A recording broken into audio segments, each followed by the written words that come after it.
नमस्कार, न्यूज की पाठशाला में आप सभी का स्वागत। मैं हूं सुशांत सिन्हा।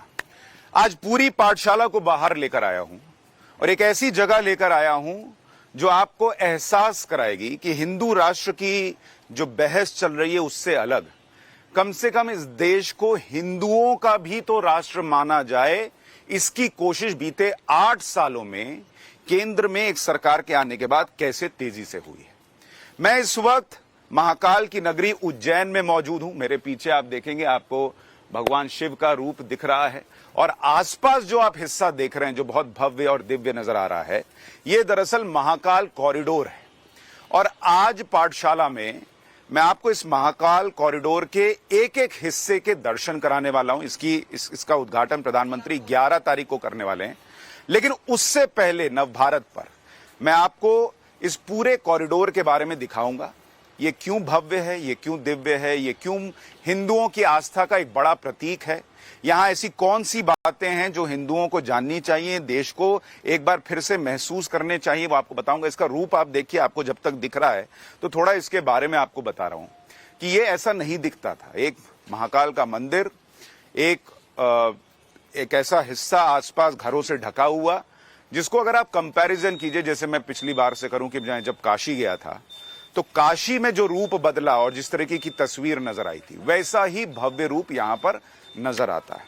और अगर आप काशी से देश के अलग अलग हिस्सों में बीते 8 साल में हिंदू आस्था के केंद्रों पर जो काम हुआ है, जैसे काशी हो गया, पावागढ़ हो गया, अंबाजी हो गया, केदारनाथ हो गया, इन तमाम जगहों का जब आप कंपैरिजन करते हैं तो ऐसा लगता है कम से कम हिंदुओं की आस्था के जो केंद्र हैं उनको विस्तार तो दिया जा रहा है। लोगों को यहां पर आने पर कैसा महसूस हो, इस पर काम तो किया जा रहा है। क्योंकि अगर आप उज्जैन की बात कर लीजिए, ये भारत की सांस्कृतिक राजधानी रही है, लेकिन उस तरह से चर्चा नहीं हुई, उस तरह से इसके बारे में बताया नहीं गया। उज्जैन, अगर अब मैं कहूं मैं कहां खड़ा हूं भाई, मैं पृथ्वी के उस हिस्से में खड़ा हूं जिसको पृथ्वी की नाभि कहा जाता है। जैसे आप पूरा शरीर है ना मेरा, इसमें मेरी नाभि यानी सेंटर जिसको कहते हैं, नाभि को जागृत करना मतलब सारे पावर को जागृत करना, पृथ्वी की नाभि पे खड़ा हूं मैं, उज्जैन को कहते हैं। कर्क रेखा मेरे सिर के ऊपर से गुजर रही है। आपको देखने जाइएगा तो नहीं दिखेगी, लेकिन अगर आप साइंस की बात कीजिएगा तो कर्क रेखा सिर के ऊपर से गुजर रही है। तो इसका साइंटिफिक महत्व है, इसका दार्शनिक महत्व है, इसका आध्यात्मिक महत्व है, लेकिन वैसे चर्चा नहीं हुई। आज चर्चा इसलिए हो रही है क्योंकि नरेंद्र मोदी सरकार में इसको एक भव्य रूप दिया गया है। अब वो क्या है, कैसे है, कैसे मुस्लिम आक्रांताओं ने इसको बिल्कुल जमींदोज कर दिया। जैसे काशी में औरंगजेब ने किया, वैसे ही यहां पर इल्तुतमिश ने 1234-35 में खत्म कर दिया इस ज्योतिर्लिंग को। और उसके बाद कैसे यहां पर 500 साल तक कोई महाकाल का मंदिर ही नहीं था, यहां भी मस्जिद बन गई। और फिर कैसे चीजें बदली और आज क्या हो रहा है, क्या दिख रहा है, उसका पूरा स्वरूप, भव्य स्वरूप आज आपको दिखाऊंगा। हमारे साथ इस काम में थोड़ी मदद करेंगे जो इस पूरे इलाके को जिन्होंने कॉन्सेप्चुअलाइज किया है, मुरारी जी हमारे साथ हैं, कृष्ण मुरारी शर्मा। सर बहुत बहुत स्वागत आपका।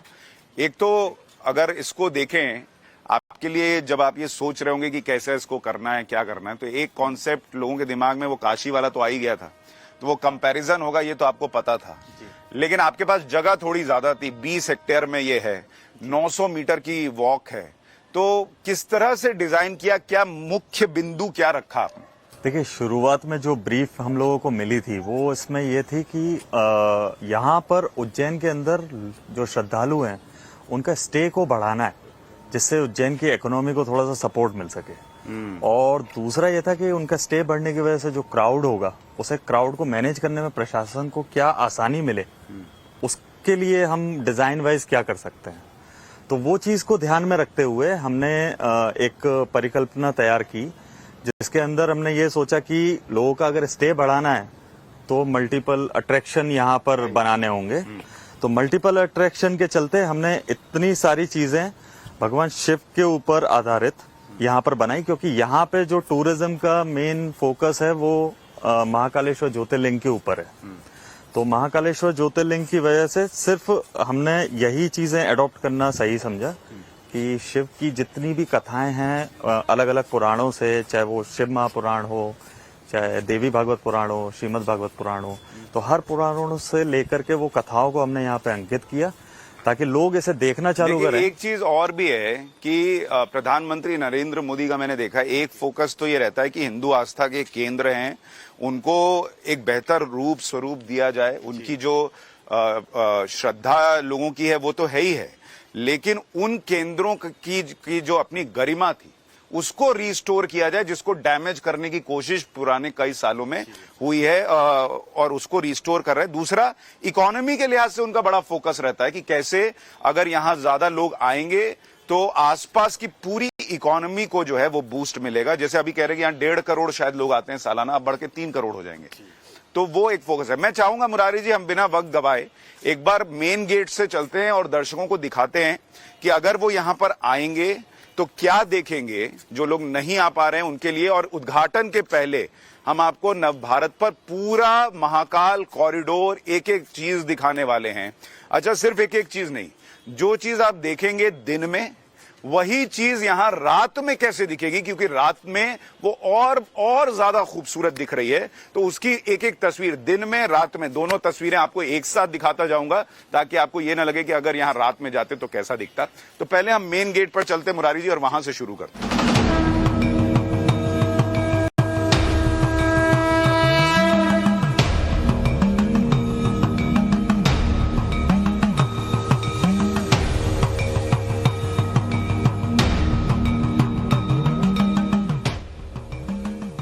अब हम महाकाल कॉरिडोर के मुख्य द्वार पर खड़े हैं, जिसे नंदी द्वार भी कहा गया है। और ये हिस्सा जो आप देख रहे हैं यहां से एंट्री होती है। इसके पहले पार्किंग एरिया है, करीब 400-500 गाड़ियां आ सकती हैं। और उसके ऊपर जो शेड लगाया गया है उस पे कहा जा रहा है कि पूरा सोलर प्लांट लगाया गया है। वहां से जो एनर्जी आएगी उससे यहां जितनी बिजली की व्यवस्था है उसको चलाने की व्यवस्था की गई है। तो यहां से एंट्री होती है।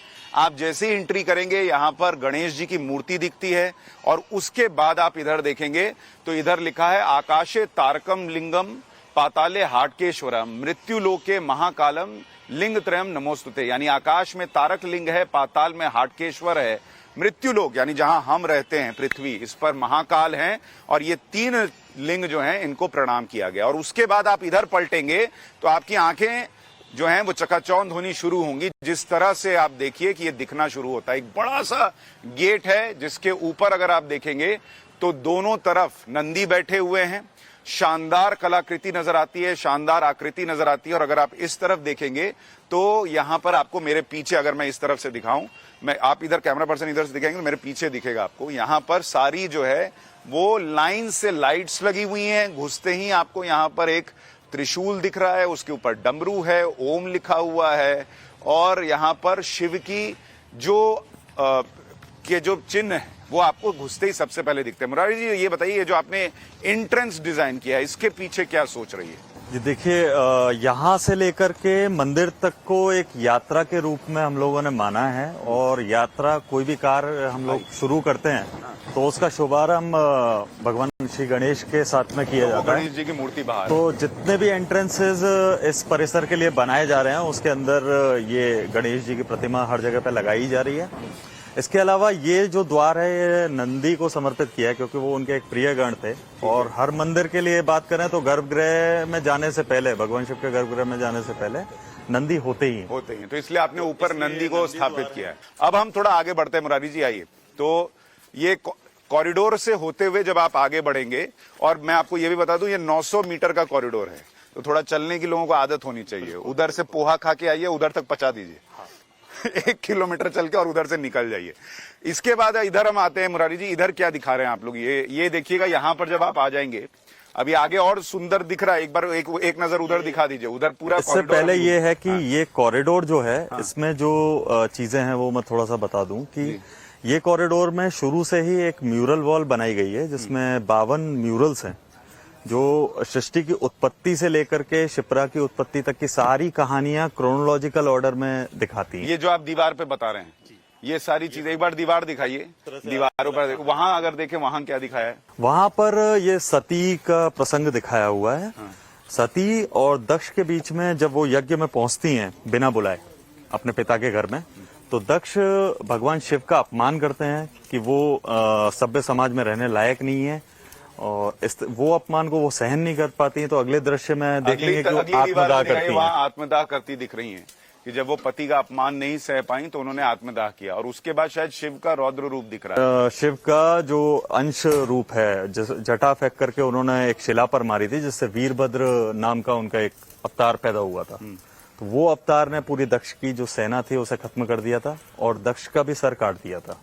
तो यहाँ से ये पूरी कहानी बढ़ती चली जाएगी आगे, पूरी एक सीक्वेंस में। हाँ, जैसे समय रेखा है उसके हिसाब से ये कहानी आगे बढ़ती जाएगी। हाँ।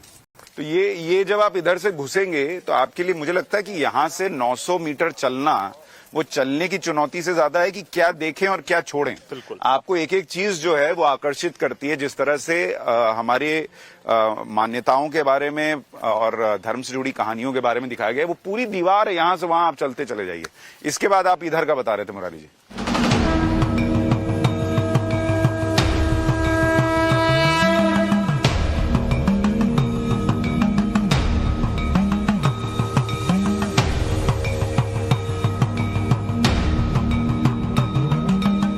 ये जो हिस्सा आप देख रहे हैं, जब आप महाकाल कॉरिडोर में आएंगे तो ये आपको दिखाएगा भगवान शिव के सबसे पहले जो शिष्य थे 7 ऋषि, उनके बारे में आपको दिखाया गया है। और ये वो सप्त ऋषि हैं जिन्होंने फिर उनके ध्यान के विद्या को दुनिया भर में फैलाया, और इसी जिस दिन इनको शिष्य स्वीकार किया उस दिन को गुरु पूर्णिमा के तौर पर हम लोग मनाते हैं, ये भी दिखाया गया है। और इसी के नीचे अगर आप देखेंगे तो पत्थर में उन ऋषियों के जीवन के जो महत्वपूर्ण घटनाएं रही हैं उन चीजों को उकेरा गया है।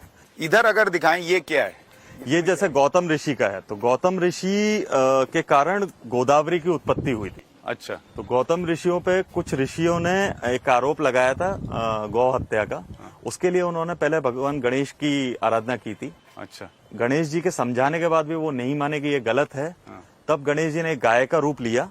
अच्छा, इसमें फिर ये आगे दिखाया गया। हाँ, तो गाय का रूप लिया और वो उनके खेत में जाकर के मर गए। अच्छा, तो ये यहाँ गाय मरी हुई है जी। और ये ऋषि दिख रहे हैं। हाँ, गौतम ऋषि। हाँ, मतलब वो गाय वहां पर जाकर उनके खेत में जाकर के चर रही थी। तो उन्होंने एक पत्ती फेंक करके उसे भगाने की कोशिश की, तो वहां पर उन्होंने अपना प्राण त्याग दिया। इसके बाद जो है उन पे जो मिथ्यारोप लगा, उसके बाद भगवान शिव की उन्होंने आराधना की और गंगा जल से उनका पाप धुलेगा। तो गंगा का ही प्रतिरूप गोदावरी जो नासिक में बहती है, तो उसकी उत्पत्ति तब भगवान शिव के द्वारा हुई। तब यहाँ पे भगवान शिव दिख रहे हैं। हाँ, और ये गोदावरी जी दिख रही हैं। गोदावरी जी, हाँ, ये गोदावरी जी आपको इधर दिखेंगे। अच्छा, यहाँ दिख। हाँ, प्रॉपर्ली। अच्छा, ये गंगा का जो प्रतिरूप है। हाँ, और वो मगरमच्छ पे बैठी हुई है कमल पर, और उधर आपको ऋषि गौतम दिख रहे हैं। तो ये अपने आप में बड़ा शानदार है कि आपको उन 7 ऋषियों के बारे में भी पता चल रहा है और उनकी कहानियां क्या है उनको भी आप देख पा रहे हैं। अब पहले इधर जाऊं मैं, उससे पहले आपको ये दिखाना चाहता हूं, ये जो साफ पानी का हिस्सा दिख रहा है इसको रुद्र सागर का। और अगर आप यहां पर आएंगे, जैसे अभी हमें कुछ लोग बता भी रहे थे कि इसमें पानी देखना मुश्किल था, इतनी कुंभियां थी इसके अंदर, इसको साफ किया गया। लेकिन रुद्र सागर का महाकाल से क्या रिलेशन है? जी देखिए, रुद्र सागर उज्जैन के 7 सप्त सागरों में से एक है। तो रिलीजियस इंपॉर्टेंस तो इनका है ही है सप्त सागरों का, पर महाकाल मंदिर के पीछे होने की वजह से इसका जो पानी है वो रिस्क करके कोटि तीर्थ में जाता है। कोटि तीर्थ एक कुंड है जो महाकाल मंदिर के बिल्कुल साथ में है, और उस कुंड के पानी से भगवान शिव का अभिषेक किया जाता है। अच्छा, तो अब लोग यहाँ से पानी लेके भी अंदर जा सकते हैं? ये यहाँ कुछ व्यवस्था की गई है कि पानी अंदर नहीं, इसको यहाँ से लेने की जरूरत नहीं है। वहाँ कोटि तीर्थ में पानी मिलता ही है और वो पानी यहीं से रिस्क करके जाता है, तो उस पानी से ही वहाँ का अभिषेक होता है। आपको याद है ये पहले कैसा दिखता था? जी, यहाँ पे एक तो पानी काफी कम था और जितना था उसके ऊपर जल कुंभियां थी और जिसकी वजह से काफी स्मेल आया करती थी। तो इसके लिए हम लोगों ने यहाँ पर पर्यावरण को अच्छे से, मतलब ये फोकल पॉइंट रहा है इस पूरे परियोजना का। अगर ये पूरी तरह से भरा नहीं होगा तो जितना डेवलपमेंट इसके चारों तरफ किया गया है उसका कोई अर्थ नहीं रह जाएगा। तो इसलिए यहाँ के सर्वे करवा करके हमने इसका जो गाद है उसे पहले निकाला गया, इसका गहरीकरण भी किया गया। इसमें फ्लोरा फौना, मतलब मछलियां भी इसमें डाली जाएंगी ताकि ये हमेशा इसी तरह से बना रहे। और इसे शिप्रा नदी से भी जोड़ा गया कि कल को गर्मियों में जैसे पानी इसका कम होगा एवोपरेशन की वजह से, तो वो वाटर लेवल को मैनेज तो किया जा शिप्रा सकता नदी का पानी इसमें आएगा, है। बिल्कुल, तो वो व्यवस्था हो गई है। वो व्यवस्था हो चुकी मैं है। कभी कभी मुरारी जी ये समझ नहीं पाता हूँ कि ये जलकुंभी हटा देना या इसको साफ कर देना है या शिप्रा का पानी इसमें जोड़ देना है या प्रकृति के लिए सोचना है, ये सब सोचने के लिए कोई नरेंद्र मोदी क्यों लगना चाहिए?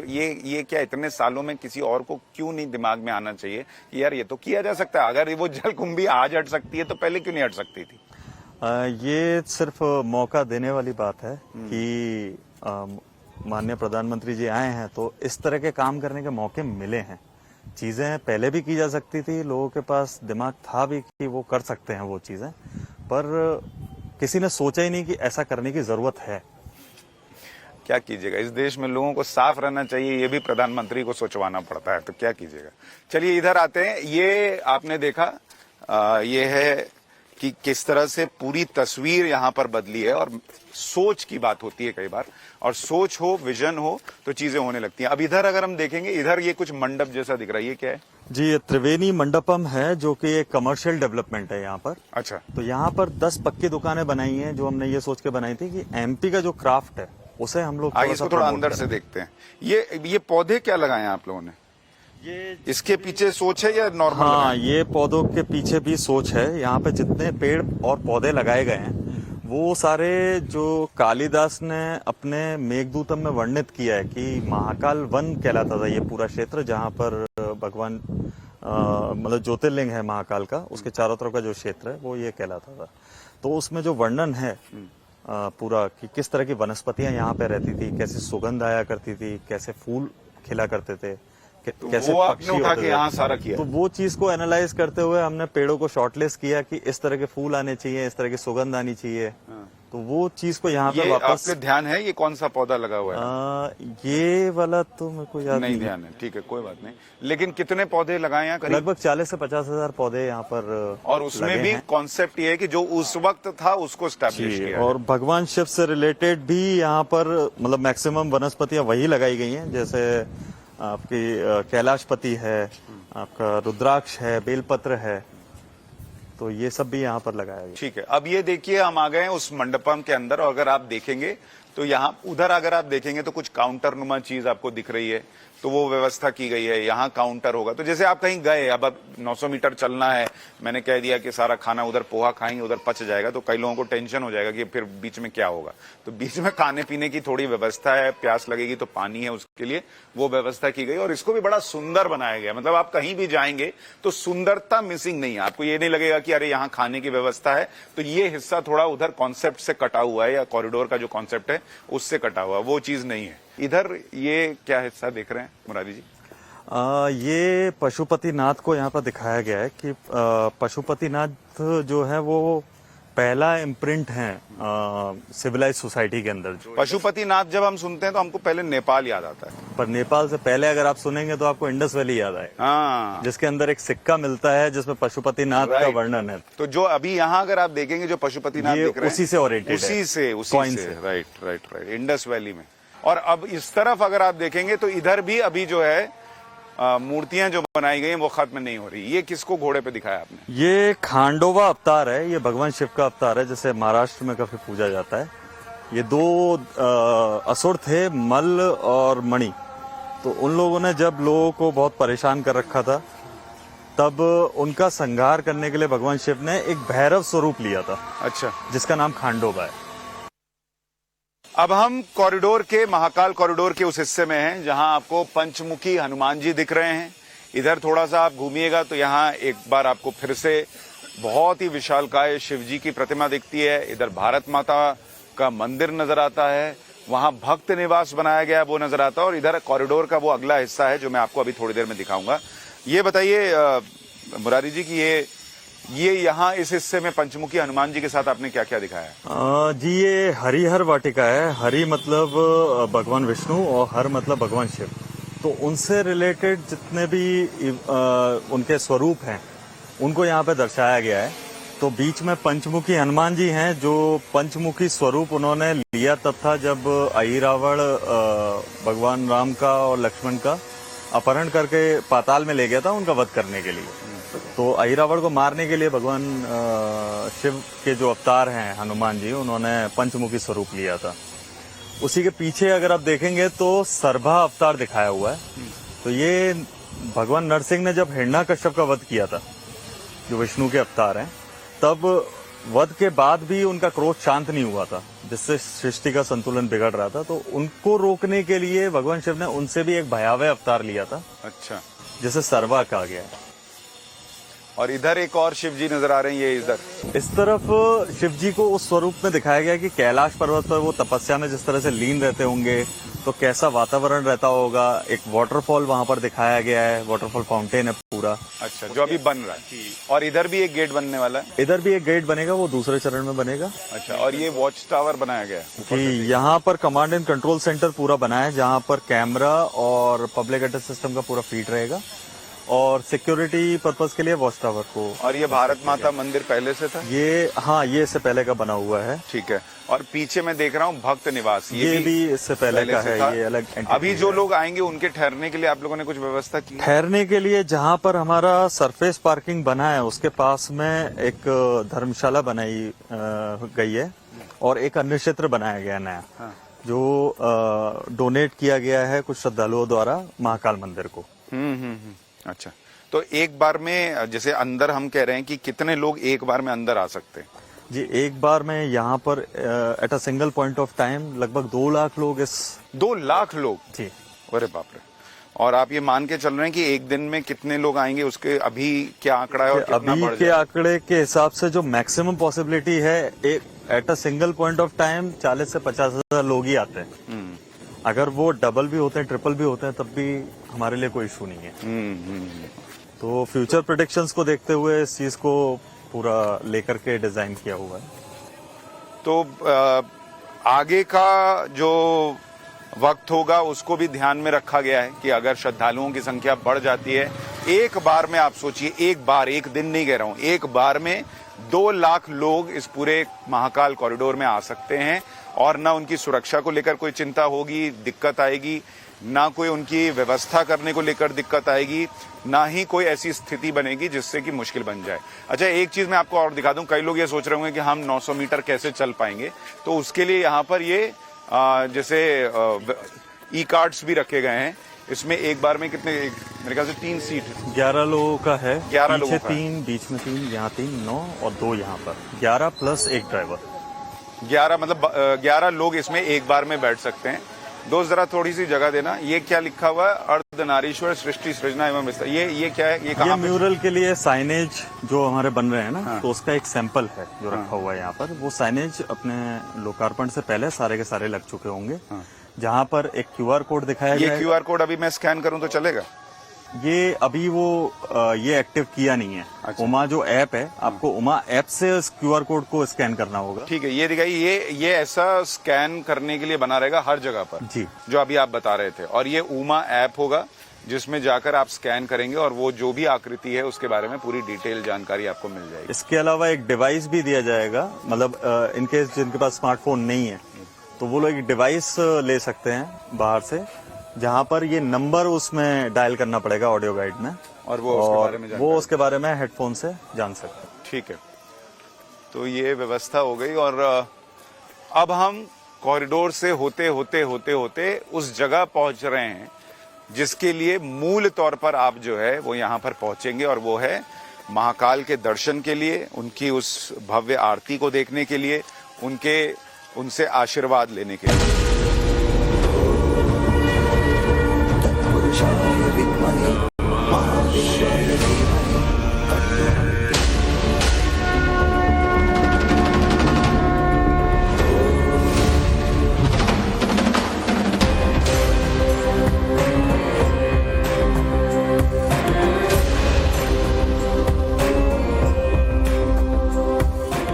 बहुत सारे श्रद्धालु आए हुए हैं, उनसे अगर हम बातचीत करें थोड़ी सी, आप लोग को पहले कैसा दिखता था ये? क्योंकि देखिए हम लोग तो बाहर से आए, बहुत ज्यादा बदला है। क्या बदला है? पूरा ये बना हुआ है, जो बाहर का पूरा चेंज आ गया पूरा। अच्छा, यहाँ की व्यवस्था भी अच्छी लग रही है। मतलब पहले जो भीड़ भाड़ होती थी, अब आसानी से मतलब दर्शन हो रहा है। तो लेकिन आप लोगों की तो टेंशन बढ़ेगी अभी।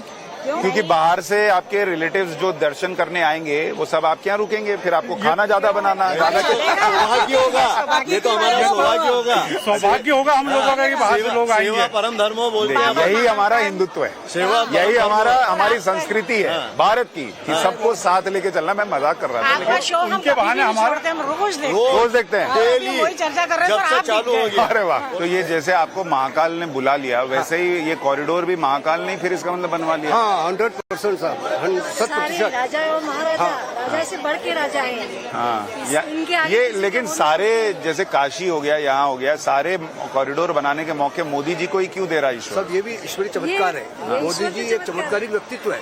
मोदी जी साक्षात अवतारिक पुरुष है। ये लोग हिंदुस्तान के कुछ लोग नहीं समझ रहे हैं, जो कुछ बुद्धिजीवी होशियार बन रहे हैं, ये भी एक बहुत उनको गलतफहमी है। एक अवतारिक पुरुष है मोदी। आपको लगता है सर? बिल्कुल लगता है, क्योंकि हर व्यक्ति को जो सरस्वती नहीं बैठती है, जिनको बैठती और ज्ञान होता है वही आगे बढ़ता है, और दर्शन से व्यक्ति पवित्र हो जाता है। तो यहाँ आना भी बहुत बड़ी बात है। सही बात है, और जिसको बुलाया जाता है वही आता है, तो वही वाली बात है। बहुत बहुत धन्यवाद। महाकाल के दर्शन के लिए लोग आ रहे हैं, पूरी श्रद्धा से आ रहे हैं। बदला बस इतना है कि उस श्रद्धा में जुड़ने वाले लोग जो हैं उनकी संख्या बढ़ गई है, उनको जो सुविधाएं मिलती थी वो बढ़ गई हैं, आस्था का केंद्र बढ़ गया है, या कह लीजिए कि गौरव जो महसूस करते थे वो हिस्सा बढ़ गया है। और वो बीते 8 साल में जिस तरह से तेजी से बढ़ा है वो लोग महसूस कर रहे हैं। उनको लग रहा है कि हिंदुओं की कम से कम कोई सुन तो रहा है, उनकी चिंता कर रहा है, उनके गौरवशाली इतिहास की बात तो हो रही है, उसको संजोने की चर्चा तो हो रही है, और उस पर एक्शन होता भी दिख रहा है। ये भी बहुत सारे लोगों को लग रहा है। हमारी इस खास पेशकश में महाकाल कॉरिडोर से इतना ही। नमस्कार।